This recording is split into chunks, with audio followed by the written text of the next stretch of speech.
За визэлийн төслийг бол дэмжиж байна.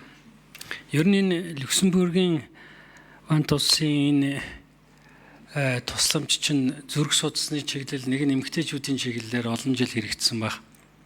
Хяналтч бас их сайтай явд юм билээ. Тийм учраас бас энэ 3 дугаар эмнэлгийн зүрх судасны эмнэлгийг бэхжүүлэх чиглэлд бол би тодорхой үр дүнгээ өгсөн байх гэж ингэж бодож байна. Зээлийн хувьд бол боломжийн 40% нь буцалтгүй тусламж байгаа тохиолдолд бид авах хэрэгтэй шүү дээ. Бэлгийн морины шүдийг үздэггүй гэдэг шиг энэ дээр одоо нэг олон юм яриад яах вэ?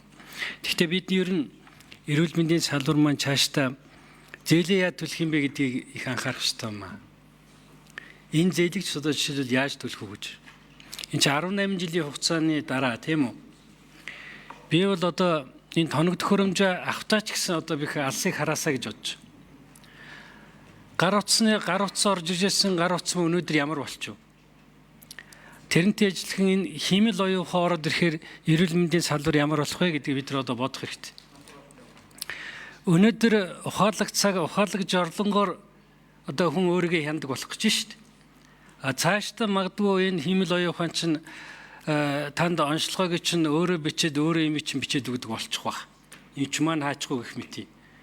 Тийм учраас энэ 18 жилийн дараа зээлээ яа төлөх вэ гэдгийг одооноос бид бодох ёстой шүү дээ. Ер нь бол эрүүл мэндийн салбарт бол энэ химэл оюухан асар том өөрчлөлтийг удахгүй авчирнаа.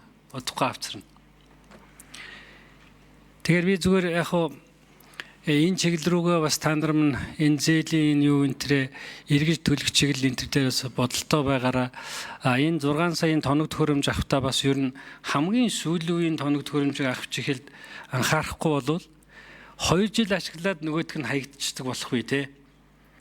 Энэ техник технологийн дэвшил энэ химэл оюуханыхаа хөгжилтөө бас нэлээд уялдуулсан ийм сонголтуудыг ажлын даалгаврыг гаргахтаа тавих шаардлага тавихтаа ингэж бас анхаараарай гэдгийг бас хэлмээр байна.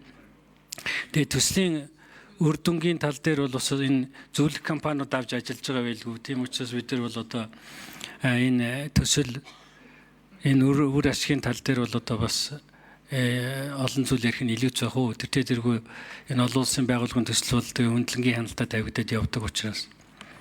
Тэгээ төслийнхаа харин